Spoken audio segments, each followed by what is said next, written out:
Today, I want to talk about the role of housing in climate change mitigation and adaptation. Climate change poses a threat, and action to mitigate its effects is urgently needed.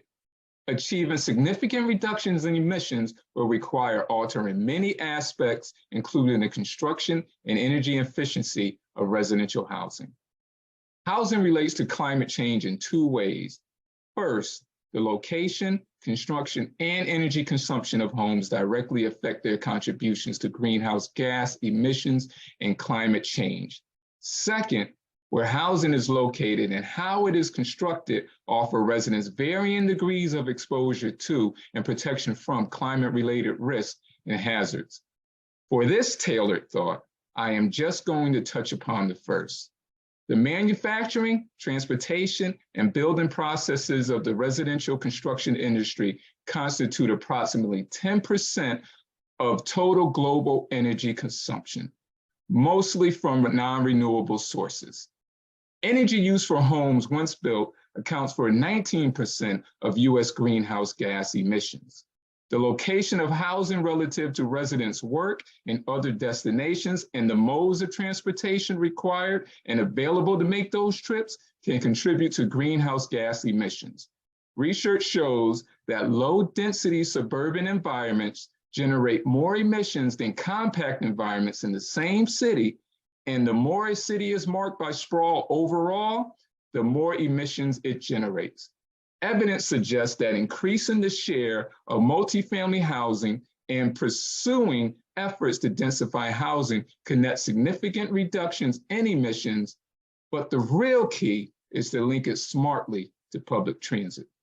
Yet, zoning, regulatory barriers, and neighborhood opposition remain impediments for denser housing. Trends such as increasing telework and the unaffordability of housing in cities are also reinforcing residential patterns in which more people live in less dense areas, which is why we need affordable housing. Off-site construction can streamline processes in ways that decrease overall energy consumption and produce tighter building envelopes that reduce the amount of energy needed to heat and cool homes.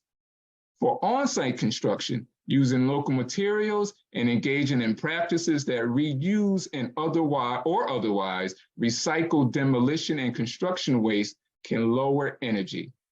Using materials that store carbon dioxide and that have clean production processes that can also reduce the climate impact of housing construction.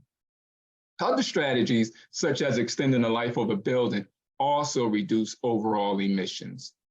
Various building methods and materials that maximize insulation and passive solar gains can be more efficient, such as doubled or staggered stud walls, which retain structural soundness while providing higher insulation value. Renewable energy sources such as photovoltaics and geothermal can also power homes. If they produce as much energy as they use, they are considered net zero energy homes.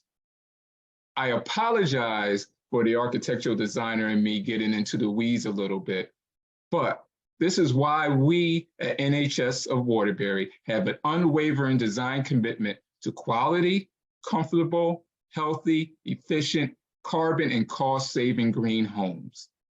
Home matters not only to those who reside in the home, but also for the community and the world. Thank you and Happy New Year to all.